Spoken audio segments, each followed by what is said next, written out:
Hello from Kingfisher, Oklahoma. Today we're going to look at 1 Kings 21 and 22. Now, Ahab is the most evil king in the history of Israel.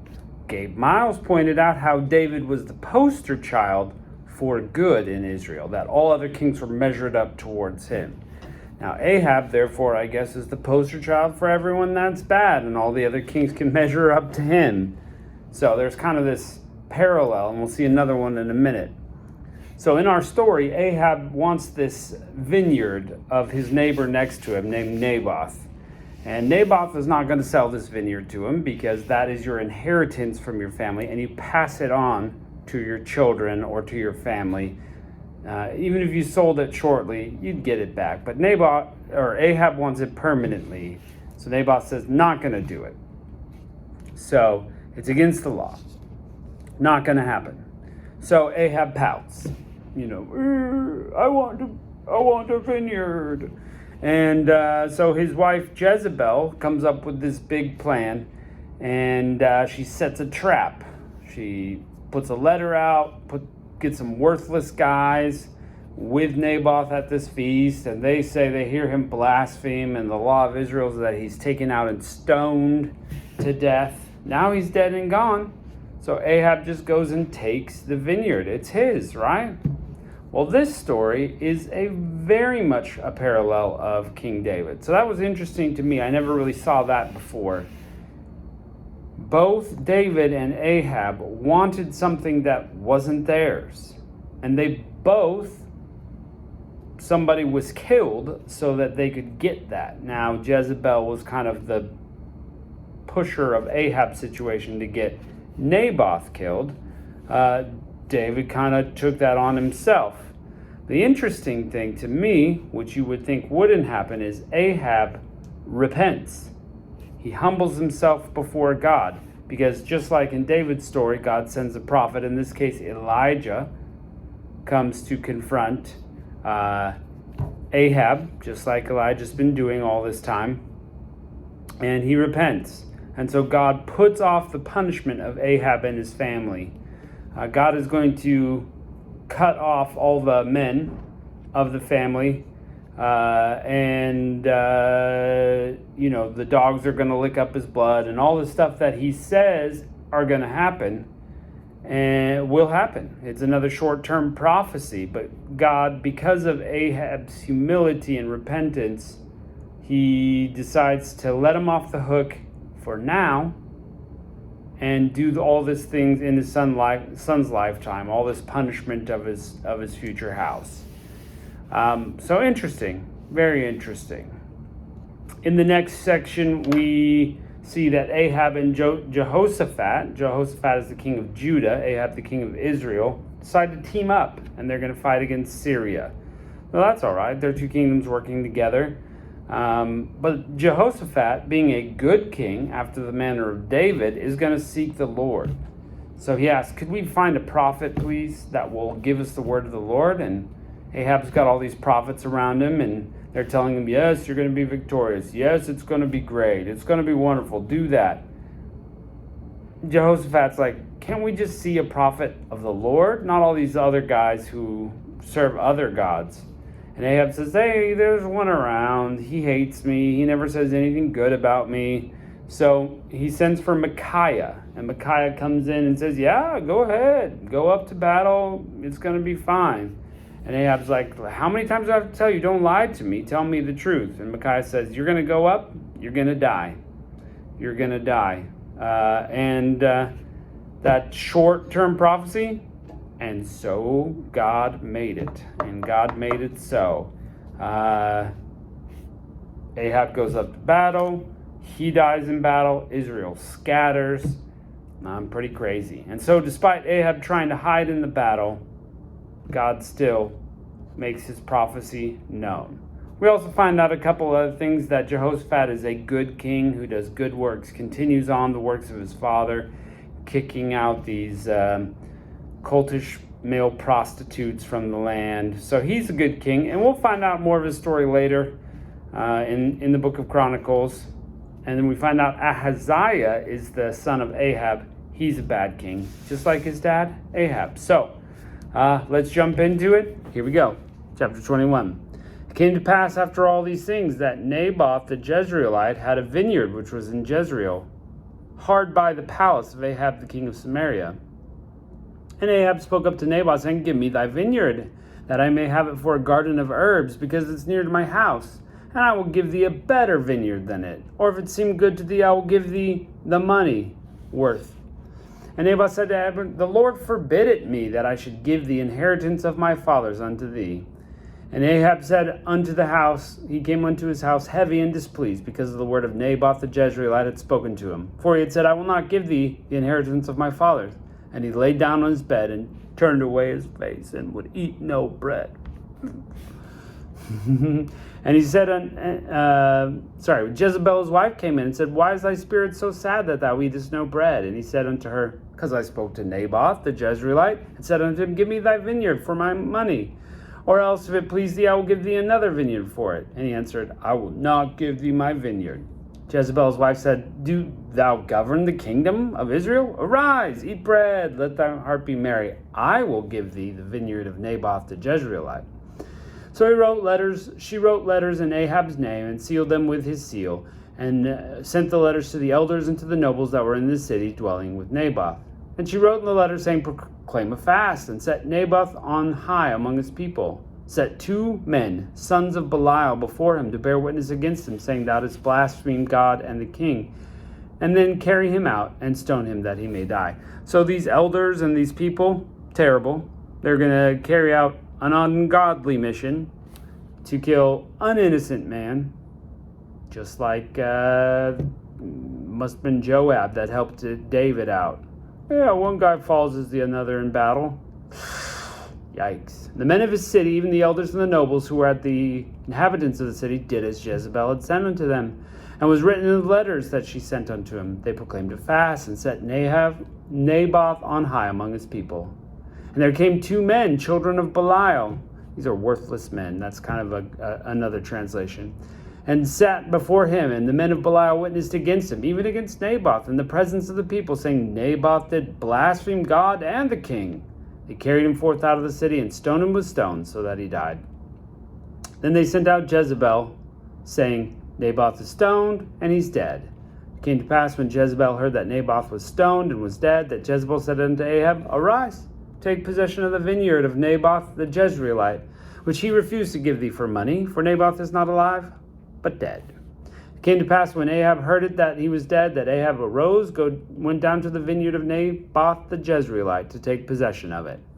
The word of the Lord came to Elijah the Tishbite, saying, Arise, go down, meet Ahab the king of Israel, which is in Samaria.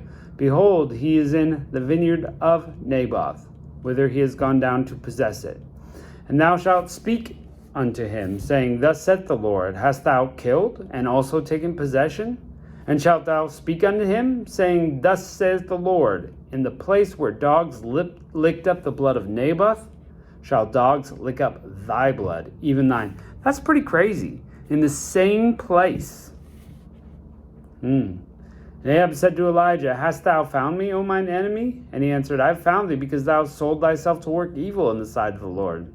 Behold, I will bring evil upon thee, and take away thy posterity, and cut off from Ahab, everyone that pisseth against the wall, so every male, and him that shut up and left in Israel.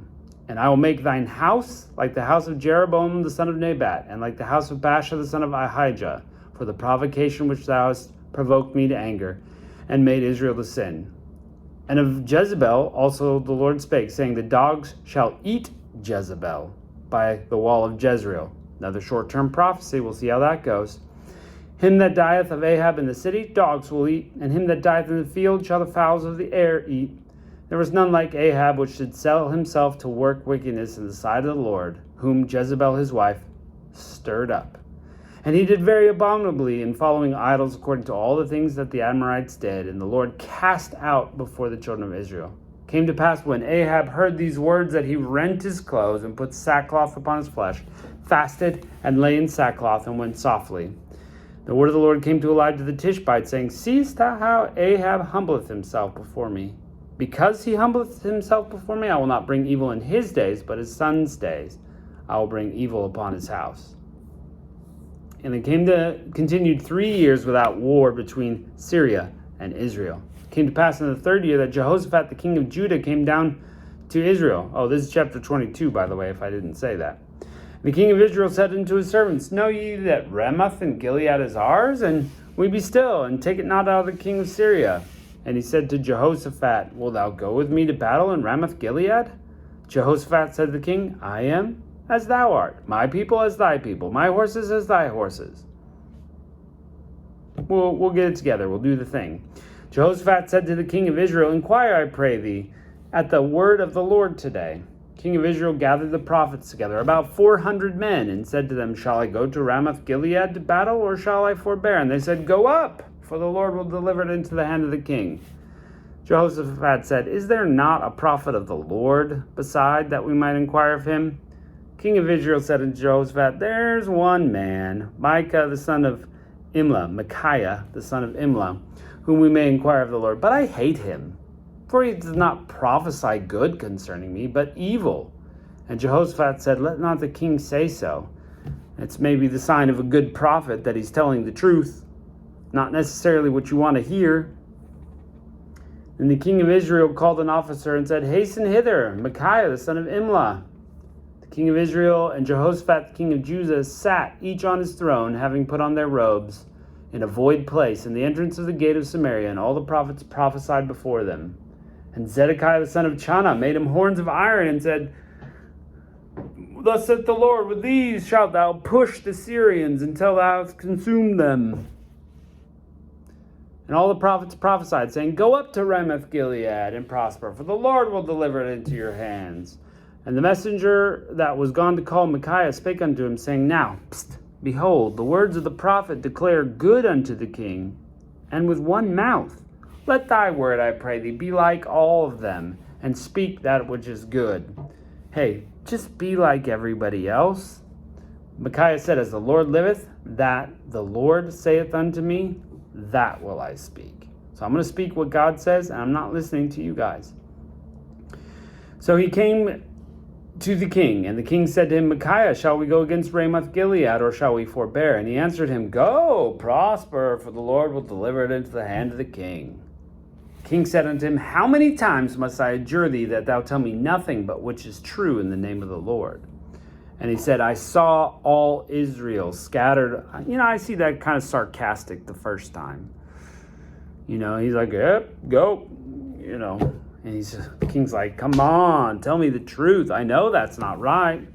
And then he really sees it. I saw all Israel scattered upon the hills, as sheep that have not a shepherd. And the Lord said, These have no master. Let them return every man to his house in peace.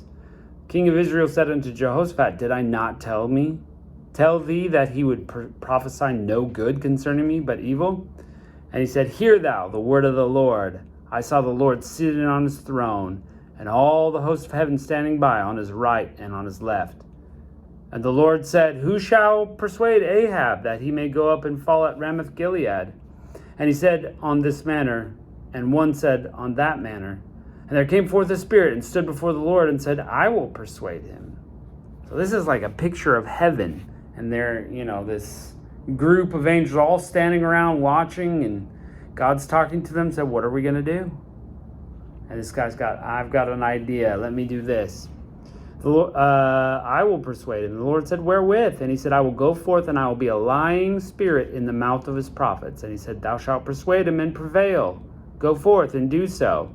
Now therefore the Lord put a lying spirit in the mouth of all your prophets. And the Lord spoke evil concerning thee. But Zedekiah the son of Chanah went near and smote Micaiah on the cheek and said, Which way went the Lord, the Spirit of the Lord, to speak from me unto thee? Micaiah said, Thou shalt see in that day, when thou go into an inner chamber to hide thyself. So he's prophesying against that guy. King of Israel said, Take Micaiah, carry him back to Ammon, the governor of the city, and to Joash the king's son, and say, Thus saith the king, Put this fellow in the prison, feed him with the bread of affliction and the water of affliction, until I come in peace. Micaiah said, If thou return at all in peace, the Lord has not spoken by me. And he said, Hearken, O people, every one of you. So the king of Israel and Jehoshaphat went up to Ramoth Gilead. And the king of Israel said to Jehoshaphat, I'll disguise myself and enter the battle, but thou put on thy robes. The king of Israel disguised himself and went into battle. When the king of Syria commanded his 32 captains that had rule over his chariots, saying, Fight neither with small or great, save only the king of Israel. It came to pass, when the captains of the chariots saw Jehoshaphat, they said, Surely that's the king of Israel. And they turned aside to fight against him. And Jehoshaphat cried out. So now he's overwhelmed because now they're right there with the king. And it came to pass when the captains of chariots perceived that it was not the king of Israel, they turned back from pursuing him. So God saved him. And a certain man drew a bow at a venture. Some other ones say at random. He's just like, I'm going to shoot over there. And it smote the king of Israel between the joints of the harness. Wherefore he said unto his driver of the chariot, Turn thy hand, carry me out of the host, for I'm wounded. So, seemingly random incident, God allows Ahab to be shot. He's in disguise, nobody knows who he is. He gets shot with his arrow, and it pierces him, and he's going to die. As the battle increased that day, the king was stayed in his chariot against the Syrians, and died at even. And the blood ran out of the wound in the midst of the chariot. There went a proclamation through the host about going down of the sun, everyone saying, Every man to his city, every man to his country. So the king died and was brought to Samaria, and they buried the king in Samaria. And one washed the chariot in the pool of Samaria, and the dogs licked up his blood, and they washed his armor, according to which the Lord spake. Short-term prophecy fulfilled. Now the rest of the acts of Ahab and all he did, and the ivory house which he made, and all the cities he built, are they not written in the book of the Chronicles of the kings of Israel? So we're going to read about him again in Chronicles. So Ahab slept with his fathers, and Ahaziah his son reigned in his stead. Let's find out about Jehoshaphat. Jehoshaphat the son of Asa began to reign over Judah in the 4th year of King Ahab of Israel. Jehoshaphat was 35 years when he began to reign, and he reigned 25 years in Jerusalem. And his mother's name was Azubah, the daughter of Shilhi. And he walked in the ways of Asa his father, and turned not aside from doing it, which was right in the eyes of the Lord. Nevertheless, the high places were not taken away, for the people offered and burnt incense yet in the high places. Jehoshaphat made peace with the king of Israel. Now the rest of the acts of Jehoshaphat, and the might he showed, and how he warred, are they not written in the book of the Chronicles of the kings of Judah? So we're going to read about him again. And the remnant of the Sodomites, which remained in the days of his father, he took out of the land. That was good. There was no king in Edom. A deputy was king. Jehoshaphat made ships of Tarshish to go to Ophir for gold, but they went not, for the ships were broken at Ezion-Geber. God did not allow him to get gold. And Ahaziah the son of Ahab ran unto Jehoshaphat, said, Let my servants go with thy servants in the ships. But Jehoshaphat would not. And Jehoshaphat slept with his fathers, and was buried with his fathers in the city of David his father. And Jehoram his son reigned in his stead. Ahaziah the son of Ahab began to reign over Israel and Samaria, and the 17th year of Jehoshaphat, king of Judah, and reigned 2 years over Israel. And he did evil in the sight of the Lord, and walked the way of his father, and in the way of his mother, and in the way of Jeroboam the son of Nebat, who made Israel sin, for he served Baal and worshipped him, and provoked the Lord God of Israel, according to all his father had done. There you go.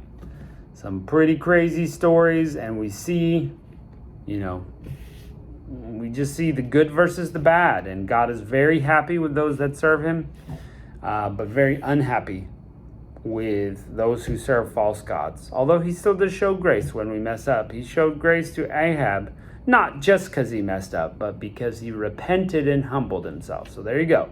When you mess up, repent, humble yourself. God will show you mercy. We'll catch you next time.